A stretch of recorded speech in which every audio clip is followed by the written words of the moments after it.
terangno niki termasuk kula nu gak ada azan ya. Terus niki kula mau masak niki terus kula tahun ini ini malam 1 Muharram niku kula salat tasbih mriki.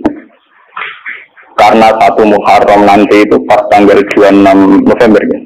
Itu kalau nggak salah Sabtu. Itu kula teng Pasuruan, jadi kula wingi 3 bulan yang lalu ini wonten rombongan bis saking Pasuruan itu dulu santrinya bapak. Ya wongnya tak umur-umurnya bapak sekitar umur 60 50. Itu karena dulu dibina bapak ngaji Quran, terus karena saya warisnya, mereka minta saya 1 Muharram mulai buka ngaji tempat. Mereka minta misalnya 1 tahun sekali tidak apa-apa. Misalkan nanti nak kalau sibuk, mau nak umur bisa nak kok enak deh.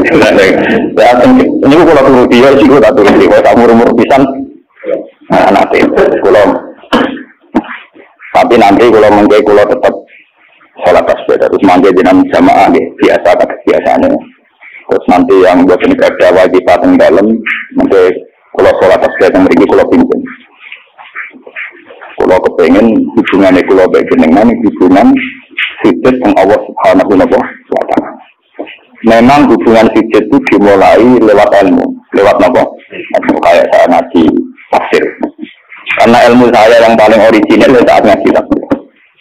Apapun hebatnya kados hikam, hayatus sahabat atau kitab-kitab yang saya baca sore, itu kehebatan yang terbatas, sehingga mudah kita paham. Jadi kadang orang-orang itu salah paham. Orang ketika ngaji hikam, ngaji hayatus sahabat, pokoknya kayak ngaji saya sore ini, itu memang orang lebih mudah paham. Karena ilmunya manusia itu terbatas, sehingga orang itu mudah kuat. Tapi sebetulnya yang hakikat ilmu itu ya di Quran itu. Meskipun kadang kita ada paham, tidak karpe, tapi itu hakikatul ilmi, semua ilmu ya ada di Nabi. Saya ini pernah khatam hikam, pernah khatam ihya, beberapa kitab tasawuf pernah saya baca. Itu memang enak dan saya lebih merasa nyaman. Tapi sebetulnya ada hal-hal yang hilang dalam kondisi sosial nyata. Misalnya begini, ruhin melarat itu tidak apa-apa, itu tegir.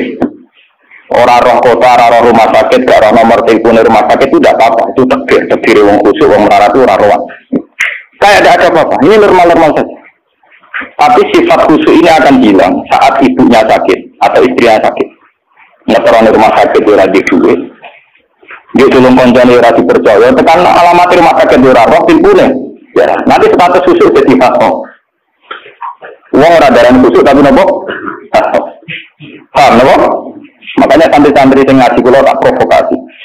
Jadi status khusyuk itu bisa hilang dalam kasus sosial yang makanya saya ini jadi kiai, saya ini mulai dulu terkenal wong alim. Kenapa saya harus kerja di Jogja? Kulon itu sadar. Saya misalnya khusyuk, mungkin wong legus kok alim ngaji ini istiqomah. Itu ya begitu. Dalam kondisi normal mungkin saya dipuji demikian. Tapi misalnya anak saya sakit parah atau ibu saya sakit parah. Atau rumah sakit dua, mobil gak dua, alamat gak dua, relasi. Nanti status saya ini bukan orang alim yang istiqomah. Wong wong apa? Wong nulung ibu ora kok, nulung anake ora kok. Di sini ini terus terjadi kesalahan dalam kitab-kitab tasawuf yang benar. Makanya saya mohon yang senang saya, ngaji saya paling inti tetap di Quran. Meskipun Quran itu ada yang kadang ada pornografi, cara Gusdurian atau pornografi, itu hal yang nyata. Orang tasawuf itu malu membicarakan pornografi. Tapi kalau Quran biasa saja. Jadi misalnya di Quran itu ada ayat misaukum harsulakum fakku hartakum an-nasib. Bujum ini tanduran. Kowe nak carane jima, carane ngumpulin nganggo cara paling liar tak karepmu terserah. Itu ya nyata. Karena Allah iso ngilangi. Wong lanang tak soleh-soleh tetap duwe nafsu dan jalan menghilangkan nafsu itu libidonya dia harus ditumpahkan. Dan itu yang halal adalah nopo bu. Artinya itu tetap harus dibicarakan. Dia wae yang bisa ngekang zina adalah bu. Tetap dibicarakan. Daripada wiridan sawangane yang pangeran, jebule ambek nahan nafsu, paham ya? Terus akhirnya bukan nahan nafsu puncak wiridan, Gusti namati nang swarga kula tak nang ngeloni widadari dari pangeran. Lho kangen lah aku jebule. Kangen apa? Ya kurang ajar. Artinya ternyata di balik kekhusyukan dia ada pornografi yang tertulis. Ada jujur be pangeran dari awal ngeloni itu. Makanya Imam Ghazali mencontohkan ini contoh-contoh Gulatus sufia, orang-orang sufi yang ekstrim. Sama masalah uang juga gitu. Orang khusyuk atau mergawi. Yakin nak rezeki itu teko lewat wiridan. Namanya wiridan. Tapi nang hati ini, aku bolak-balik wiridan duit teko. Berarti dia kan sudah mengkompensasikan wiridannya dia dengan tiwalet rupa-rupanya selama ini duit teko. Semakin sering ono duit teko dhewe, semakin semangat wiridan. Lalu kok jadi wiridannya jasbleng. Terus dari pengiran, jasblengnya dibeli ukurannya. Di sini yang saya makanya saya tetap berpendapat ilmu terbaik tetap Al-Quran. Al-Quran yang jujur saja. Kalau orang ingin cari rezeki ya kerja. Nah, kalau anti mati tetap kerja. Bahkan saya sampai sekarang menanamkan anak-anak saya kalau ditanya kamu bapak di mana ya jawabnya kalau saya kerja ya kerja. Malah kata santri di hormat guru, apa yang dalam Gus? Ada siapa aja karena anak saya itu nggak tahu apa itu nggak tahu. Karena ya makanya saya emang bapak. Nah, anak pulau yang baru malah ruwet sengaja dan tak putri. Saya tidak punya apa. Kalau bapak punya. Padahal ada santri kan muni ada apa kan gak sopan. Jadi tak kau yang apa tentu gila. Anakku gila gak paham. Saya tidak punya apa. Apa. Dan ini aku cerita. Nanti biar kalian tahu silsilah ilmu saya. Saya ini umurnya sudah 40 lebih, makanya hidup saya anggap saya mulai sekarang. Ya, dan saya paling sering sholat itu ya sekarang. Itu begini, misalnya ini yang masalahnya asalnya. Kalau nunggu akhir-akhir ini biasanya ya sinau, kalau tiap hari gitu. Cuma akhir-akhir ini lebih intensitas saya lebih sinau. Ketika saya baca hadis termasuk alamatnya kiamat, itu banyak zina. Yang kedua itu wayur faul ilmu. Dan ilmu itu hilang. Ilmu apa? Hilang. Dulu pulau baca itu di Bukhari di Muslim itu nangis sejadi-jadi. Pulau berilim hadis itu nangis. Dan saya takut anak-anak saya nanti, anak cucu kita nanti akan mengalami masa kebodohan masalah. Kemudian masalah misalnya gini ya, nanti kalau ulama tidak terawat hadis pulau, tidak mau ngomong hukum, itu nanti uang kuwala-walik. Jadi misalnya begini, ini saya ngomong di mana-mana, pertama sama santri-santri saya ngomong di mana-mana. Dalam kasus maksiat itu ya ada etika. Misalnya orang yang diniklab atau orang yang misalnya yang order orang nakal, itu juga ada aturannya. Misalnya Rukin daftar dulu ya Rukin yang dapat dulu. Setelah itu Mustafa, setelah itu Mas Tri. Nanti yang belum antri namanya anak saya. Rukin itu anak saya karena mau dapet antri. Nanti yang transaksi dan bayar namanya anak saya. Mereka ini yo hasil zina yo bayar namanya anak. Khawatirku nanti kalau ilmu itu sudah hilang, nanti kemaksiatan sudah ada. Sehingga orang buat terima kasih. Dia tetap zina tapi terima kasih karena dia zinanya yang bayar ya mau antri. Paham ya? Orang melihat konser yang pornografi, yang mempertontonkan aurat. Kalau matanya pakai tiket, namanya apa? Penonton baik. Tapi kalau muka-muka 1000 tidak ada tiket, penonton jelek. Padahal cara Allah karena jelek nggak mungkin belum porno. Paham? Ilmu itu pasti nanti hilang. Dan itu yang pasti dimaksud Rasulullah wa yurfa'ul ilmu. Ilmu itu nanti hilang oleh etika sosial. Meskipun dalam etika itu terjadi kebobrokan agama. Itu yang paling saya takut. Nanti itu kebaikan itu dalam keburukan. Jadi tadi orang nonton konten pornografi asal kamu bayar dia ada penonton baik. Kamu nonton gue ngaruh dan bayar terus coba penonton itu baik. Wajar belum ngiler perkara pornografi. Tapi karena dia bayar dan nonton dianggap penonton. Karena dia film orang saya dia tidak pernah introspeksi kalau perilakunya salah. Paham ya? Nanti itu pasti maksudnya Rasul itu begitu. Itu di cara-cara ada, tapi saya memahami begitu. Nanti pasti hilang. Makanya saya bersumpah sampai saya mati pun saya akan ngomong ilmu. Meskipun orang kayak saya itu tidak populer. Saya itu sering dikritik sama teman-teman saya sini dari pidato. Gus ini apa jenara belum pidato? Nggak jadi kalau pidato gak pede. Nanti nuntut ngomong kulo. Gak jawab tenan, nggak siap. Merugikan aku ya jawabanku. Kalau aku sudah orang satu aturan, aku tetap sering pidato. Iya, macam-macam. Tidak gini terus kalau tenang. Jadi Jadi nanti wayur faul ilmu itu begitu. Ilmu itu akan hilang karena kalah oleh etika. Etika dalam kemaksiatan tadi. Makanya saya pernah punya santri, dia itu punya toko, ya toko konten. Dia ngeluh ke saya tuh, sebelum Dewi jenengan itu benar. Jadi wong soleh itu kita nyali. Tapi ya cerita.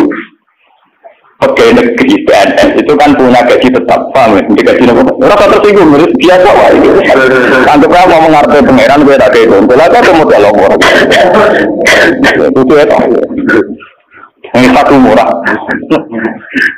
Dia itu punya toko kan. Ya itu pegawai PNS kan bulan dikreditan, gitu. Dia di. Terus itu lah. Wongnya rokan terus teori santri ya. Buka aurat jenenge ro. Tapi tak belajar itu bayar. Jadi aku pembeli yang baik. Nah contoh rokan kawasan tetap tapi pembeli yang baik. Mereka enggak.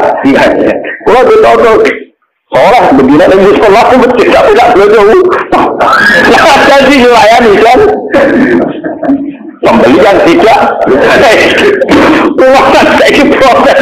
Uang itu gua masuk ke soleh. Jadi kalau cuma soleh mantap loh. Ini mau rapati soleh. Maksudnya rapati soleh perkara aurat itu, perkara PNS itu, perkara nama aurat itu kan salah paham. Masih protes PNS. Ya itu kode pengurus masjid. Pengurus masjid dia sumbangan wong sing terkenal korupsi atau terindikasi korupsi nyumbang 10 juta. Itu tukang etika.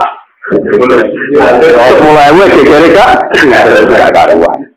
Akhirnya pengurus masjid terbiasa nganggap itu orang baik. Mereka nyumbang 10 juta. Yang tukang etika nyumbang itu ya termasuk ilmu paham. Nanti itu zaman ngono iku.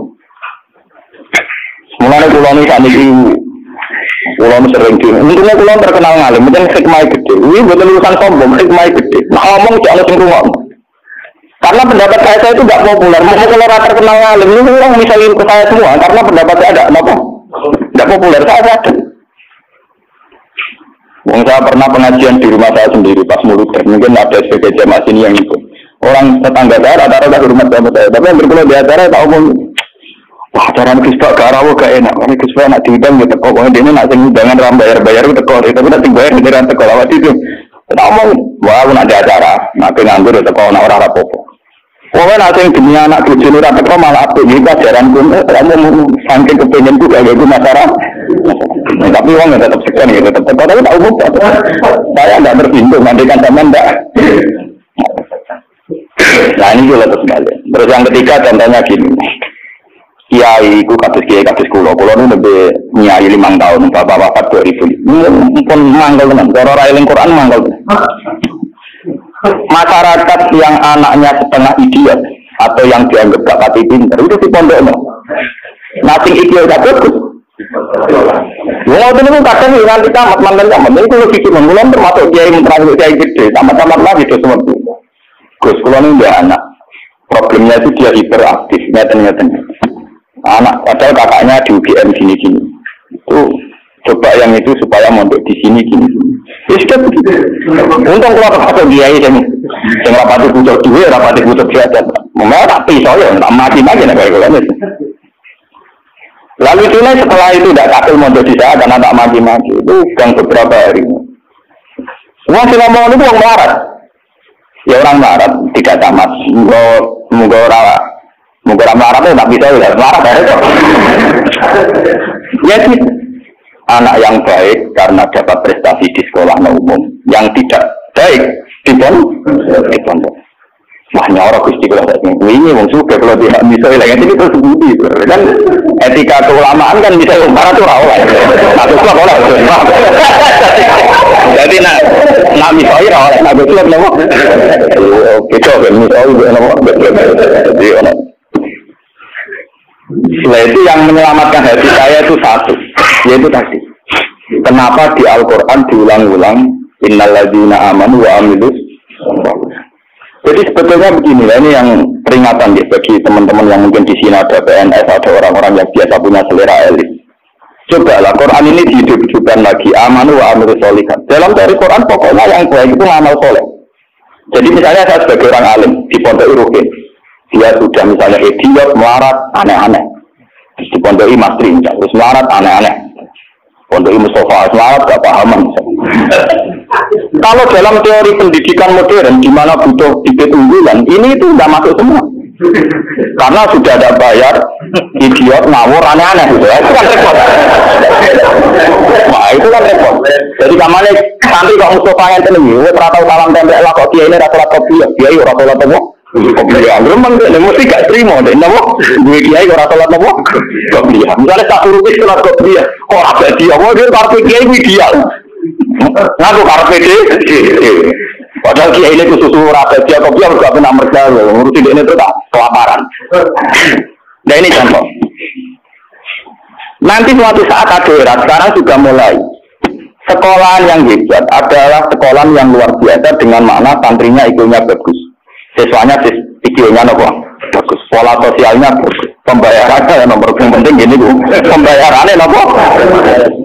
Nah terus akhirnya pondok-pondok pesantren kan cuma bayarnya bagus, kotanya tidak bagus, perilakunya. Lu mau aku kurang bisa ngoli pangeran, wa amilu solihat, ngurmat ruhenu amilu solihat, ngurmat Mustafa ya amilu, lu kurang urut, kurang kecukupan. Tapi karena saya punya semangat sarane Quran penting aku ambil, ya sudah. Allah menitipkan ngamal saya lewat ngurmat mastri, lewat ngurmat ruhi. Ya sudah selesai. Masalahnya terus nopo. Nah, kalau suun sing ngaji kula, semangat kenapa Quran ulang-ulang wa amila sholihan, diulang-ulang wa amil sholihat. Penting dalam hidup itu amilus. Kalau pernah ini cerita nyata. Saya pernah lihat TV. Sama ulama-ulama yang kayak saya, tipikalnya ya kayak saya, orangnya alim terus ya ikhlas. Cocok-cocokan kan. Jadi kiai lah ya tahu berhubung. Tapi yang alimnya tak loh, ya alim tenan. Ya putrane ki gede. Ya mau kiai ini kan buka kartu. Tenan mata kuwi kisahnya. Ini ngaji wong tua. Dene aku kan wong enjoy Islam. Tahu tak kok. Mendingan nak dulu SPC nopo menteri nopo sing teng TV wong kok mulyane ngono buka lawang ora tau untuk menteri. Terus pokoke mulyane kok ngono. Wis ngono diarani pahlawan. Misalnya ngurmusno ekonomi, ono pertumbuhan apa? Jadi aku kawiri ta ora. Iki ora ono Gus, kula tak kok jadi. Waktu lama ya itu kan. Lah aku wong kula yo ngalim gak mati sungkan nang padha napa? Ngalim lha tak kok. Loh, jenengan ngawit kita kok. Salah jenengan ngawit kita kok. Jenengan cerita awake jenengan iki nek tak jawab. Nek cerita. Kalau kalau memang kulo nih wis ikhlas istiqomah mulang masyarakat ratono sing hormati, kulo wis digaji, gajine presiden yo dhuwur, gajine menteri yo dhuwur, gajine bupati. Nang amal barane ngamale dhek, nek padahal tugase. Ngamal tenan nak kita, mergo ora ono sing gak. Tapi ora ono iki. Wah, buka dhewe tak buka. Taruh saya gagakno. Bupati tak ono dadakno. Aduh harus dipahami. Kayaknya mungkin harus aku tuh cerita dari proses zaman ada kenyataan ini mau. Terus dari ini cerita. Saya tadi jenazah dimantau. Karena latar belakang saya kan kayak orang gue, saya tuh nggak pernah siap perasaan untuk guru dia. Artinya saya lebih terbiasa ikhlas. Orang pun terang aku mulai kan lebih baik dibanding dia kan jurah etis. Wah, wah. Lalu tadi kita lihat bener sama mangkel itu dia bener. Mana kira kata dia itu nara bate batia itu buat mobil makin. Akhirnya berarti, ya saya itu ada orang sempurna. Cuma kalau sakit berarti awak belum diambil bisa. Sulit itu selesai. Kulon mulai alit sebagai orang mukmin itu pengiran kulon Allah Subhanahu wa Ta'ala juga ada kok. Ya kalau pengiran kulon Allah, paribadane kulon itu nulung semut sing kebulet, utawa nulung anak pitik sing kebulet sing jero pawon sing gak ana wong. Niku ora ibadah. Mergo ngamal kula disisi ya Gusti Allah. Ana wong larat gak iso mangan. Terus kula kei dhuwit 5.000 kelar mangan. Ini kula nggih merasa ibadah, mergo sing biji kula Allah lan Kalau mereka yang misi kan wartawan. Saya ini seorang mukmin, yang Tuhan saya itu Allah bukan wartawan. Ini kan kok untuk kekuatan ini kita pengen berarti mau Tapi kalah memang tunggu. Kalah enggak artinya kenapa kiai-kiai itu bangga dengan amal-amal yang kecil, kadang mengekei santri marah, terantau wedal, kadang mengekei iman. Itu karena iman sama aturan dasar, sama ya amal biskola jarrotin, khairayarah, wa ma ya amal biskola jarrotin, khairayarah. Sekecil apapun Anda amal, dinilai Allah. Ini penting kolaborasi. Nanti ada wilayah jahli, ada kebodohan apa masal, di mana orang yang rapat tentang ketahanan pangan karena dia diri menteri dan tetap-tetapnya, orang itu dianggap berprestasi karena mempertahankan pangan, kuota pangan cukup, bulog cukup. Padahal hakikat yang mempertahankan